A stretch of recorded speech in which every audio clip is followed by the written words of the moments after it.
berada. Yunus 3 ayat 10 berkata, ketika Allah melihat perbuatan mereka itu, yakni bagaimana mereka berbalik dari tingkah lakunya yang jahat, maka menyesallah Allah karena malapetaka yang telah dirancangkannya terhadap mereka, dan ia pun tidak jadi melakukannya. Yunus 4 ayat 1 berkata, tetapi hal itu mengesalkan hati Yunus. Lalu marahlah ia dan berdoalah ia kepada Tuhan. Katanya, ya Tuhan, bukankah telah aku katakan itu ketika aku masih di negeriku? Itulah sebabnya maka aku dahulu melarikan diri ke Tarsis, sebab aku tahu bahwa Engkaulah Allah yang pengasih dan penyayang, yang panjang sabar dan berlimpah kasih setia, serta yang menyesal karena malapetaka yang hendak didatangkannya. Jadi sekarang ya Tuhan, cabutlah kiranya nyawaku, karena lebih baik aku mati daripada hidup. Tetapi firman Tuhan, layakkah Engkau marah? Yunus 4 ayat 9 juga berkata, tetapi berfirmanlah Allah kepada Yunus, layakkah Engkau marah karena pohon jara itu? Jawabnya, selayaknya lah aku marah sampai mati. Saudara perhatikan, Yunus 2 kali menyatakan dan mengekspresikan kemarahannya. Bahkan 2 kali Tuhan bertanya kepada Yunus, layakkah engkau marah? Hari ini, saudara, adakah di antara engkau yang ketika engkau mengalami perjalanan hidup dan sekiranya perjalanan itu sangat mengecewakan, engkau marah? Tuhan mau bertanya, layakkah engkau marah? Hari itu 2 kali Tuhan bertanya kepada Yunus, layakkah engkau marah karena keputusan Tuhan?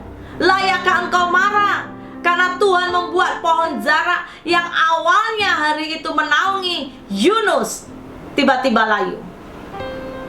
2 kemarahan Yunus, kita belajar bahwa umumnya kalau kita menemukan dan kita menggali yang sering membuat kita atau marah, saudara, yaitu yang pertama, ketika apa yang baik terjadi kepada hal yang tidak kita sukai.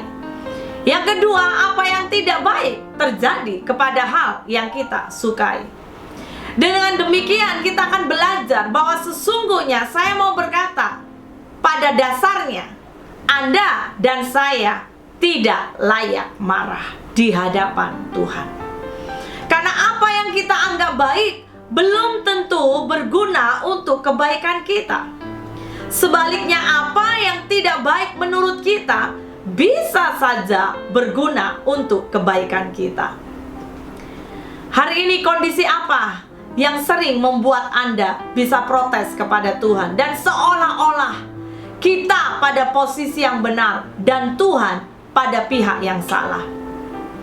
Sedetail apa kita menilai diri kita bahwa kita bisa berkata kita benar, sehingga kita terkadang berani berlaku sebagai hakim di atas Tuhan?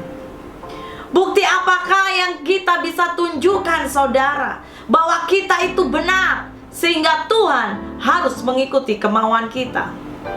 Hari ini adalah baik saya mendorong setiap kita, kalau kita merasa benar di hati kita, mari lakukan hal ini.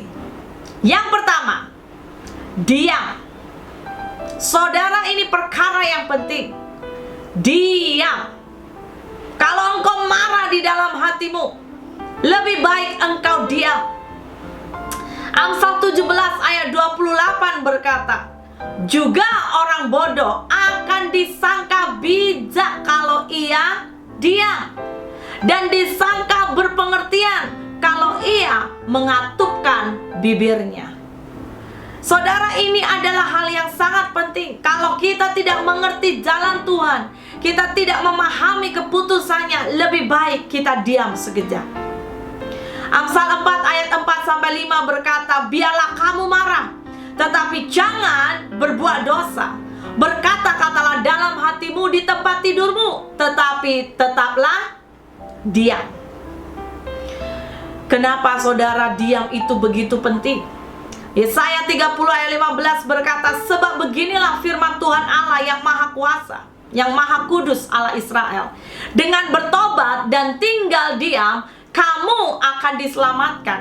Dalam tinggal tenang dan percaya terletak kekuatanmu. Tetapi kamu enggan. Saudara yang terkasih, ketika kenyataan yang kita hadapi tidak seperti yang kita harapkan, hati-hati dalam merespon. Amin. Jika engkau tidak paham, lebih baik diam. Saat diam, kita evaluasi hati kita. Kita selidiki diri kita, dan kita minta Tuhan selidiki hati kita, hidup kita, dan keadaan kita. Mari bertanya kepada diri kita, layakkah aku marah kepada Tuhan? Karena usahaku gagal? Karena bisnisku hancur? Karena keluargaku ada masalah? Karena dosaku, bahkan hari ini, bukan dosa, tapi doaku belum dijawab? Karena kehidupanku sepertinya tidak ada harapan? Jika engkau menemukan jawabannya adalah tidak, maka solusi satu-satunya adalah datang ke Tuhan, minta ampun, dan bertobat. Ketika engkau memiliki beban yang begitu berat, Tuhan selalu berkata, datang. Mari datang kepadaku semua yang letih lesu dan berbeban berat. Aku akan memberi kelegaan kepadamu. Saudara, lebih baik engkau diam, datang pada Yesus. Mohon pertolongannya, bukan bersikap marah. Ingat, Tuhan tahu apa yang menjadi penyebab kegagalan hidupmu. Tuhan bahkan sangat paham pergumulan saudara. Tuhan mengerti hatimu dan apa yang menjadi kerinduanmu. Bahkan Dia adalah pribadi yang sangat peduli dalam kehidupan kita. Sekali lagi hari ini saya mau berkata, kita tidak berhak marah. Tidak ada yang namanya alasan apapun yang membenarkan kita marah. Kedua, ketika engkau begitu sangat kecewa melihat kehidupan ini, engkau mengalami pergumulan batin, cepatlah sadar. Yaitu apa? Ada sisi bahwa kita punya Allah. Allah memiliki sebuah sisi di mana kita harus kenali Dia Allah yang misteri. Ada sisi misteri, yaitu sisi di mana ada perkara tersembunyi yang tidak semua kita bisa pahami. Yesaya 55 berkata, sebab rancanganku bukanlah rancanganmu, dan jalanmu bukanlah jalanku. Demikianlah firman Tuhan. Seperti tingginya langit dari bumi, demikianlah tingginya jalanku dari jalanmu, dan rancanganku dari rancanganmu. Saudara, Dia begitu sangat tinggi, dan kita terlalu sangat-sangat jauh. Kita tidak bisa menggapai segala hal tentang Allah. Jadi kita tidak patut marah ketika Tuhan izinkan ada perkara yang sepertinya mengecewakan hati kita. Daud sendiri, seorang yang berjalan dengan Tuhan, dalam Mazmurnya dia berkata, banyaklah yang telah kau lakukan, ya Tuhan Allahku, perbuatanmu yang ajaib dan maksudmu untuk kami. Tidak ada yang dapat disejajarkan dengan Engkau. Aku mau memberitakan dan mengatakannya, tetapi terlalu besar jumlahnya untuk dihitung.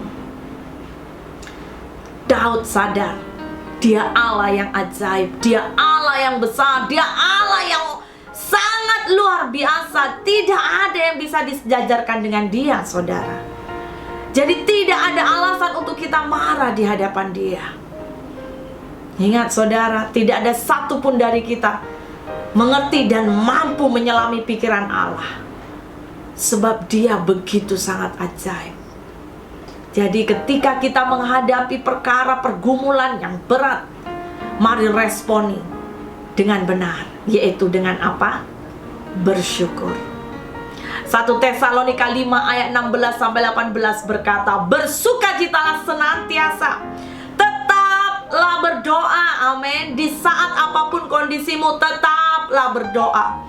Mengucap syukurlah dalam segala hal, sebab itulah yang dikehendaki Allah di dalam Kristus Yesus bagi kamu. Mari saudaraku, umat Tuhan dimanapun kau berada, jemaat CST, bersukacita senantiasa, tetap berdoa, mengucap syukur. Kalau engkau mengalami tekanan, engkau jangan marah ke Tuhan, amin. Tapi mari belajar bersyukur, sadar bahwa ada sisi Allah yang misteri, yang kita tidak bisa sentuh, hanya percaya saja. Mazmur 94 ayat 17-19 berkata, jika bukan Tuhan yang menolong aku, nyaris aku diam di tempat sunyi. Ketika aku berpikir kakiku goyah, maka kasih setiamu ya Tuhan menyokong aku. Apabila bertambah banyak pikiran dalam batinku, penghiburanmu menyenangkan jiwaku. Penghiburan dari Tuhanlah yang bisa menenteramkan jiwa kita. Datang ke Dia. Dia gembala yang baik. Amin saudara. Ketika Dia menjadi gembala yang baik, ya, Daud pun mengalami tangan Tuhan yang memegang hidupnya. Dia berkata, sekalipun aku berjalan dalam lembah kekelaman, aku tidak takut bahaya, sebab Engkau besertaku, gadamu dan tongkatmu itulah yang menghibur aku. Ayub pernah mengalami proses yang begitu sangat berat dalam hidupnya. Ayub pernah berbicara mengenai kuasa Allah yang begitu besar dari hidupnya. Ketika Ayub dicobai oleh iblis, semua harta, bahkan kesehatan badannya, ya saudara, anak-anaknya diambil daripadanya.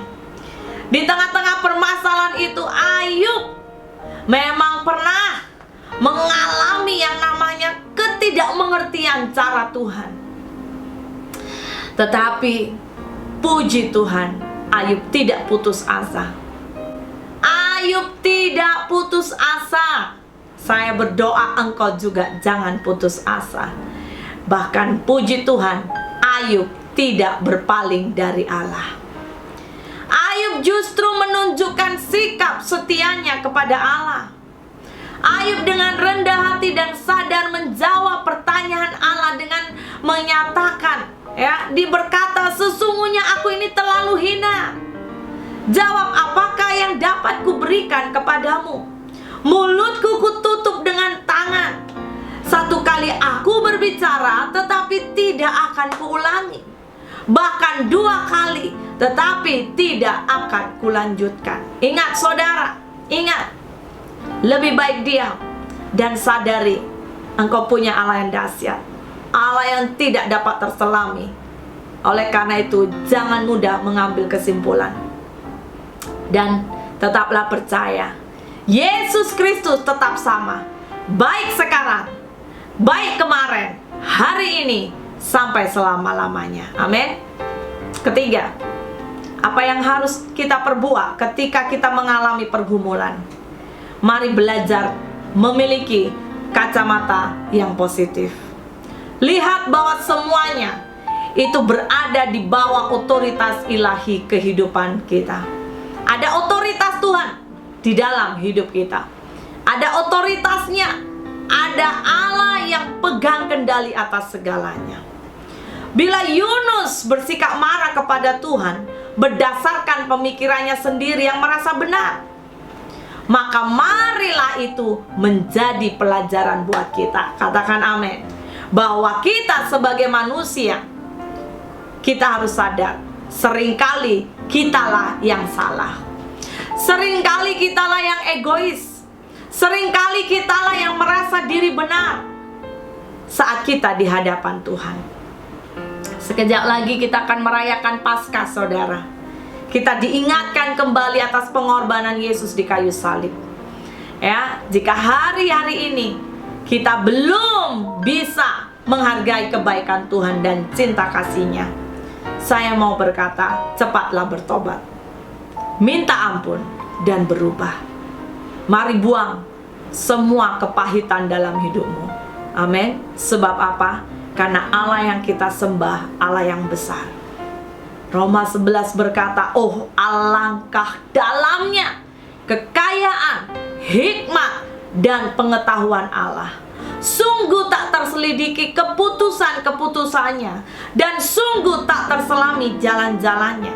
Sebab siapakah yang mengetahui pikiran Tuhan? Atau siapakah yang dapat menjadi penasehatnya?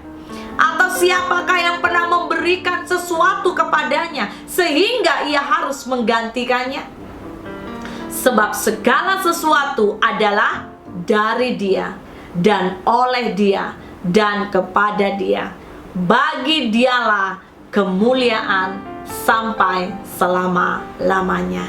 Amin, saudara. Oleh karena itu percayalah, terus yakin. Kenapa? Karena Allah selalu turut bekerja dalam segala sesuatu mendatangkan kebaikan. Dia tidak pernah memberikan engkau sebuah kecelakaan, tapi rancangannya penuh dengan damai sejahtera. Amin. Never give up.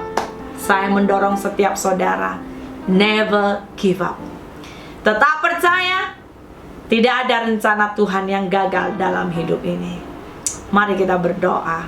Diberkati seluruh umat-Mu Tuhan hari ini yang mendengar firman ini. Hamba berdoa agar benih ini jatuh di tanah yang subur.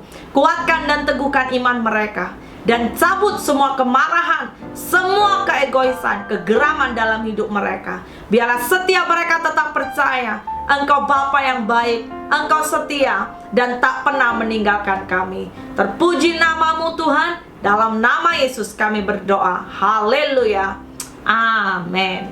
God bless you.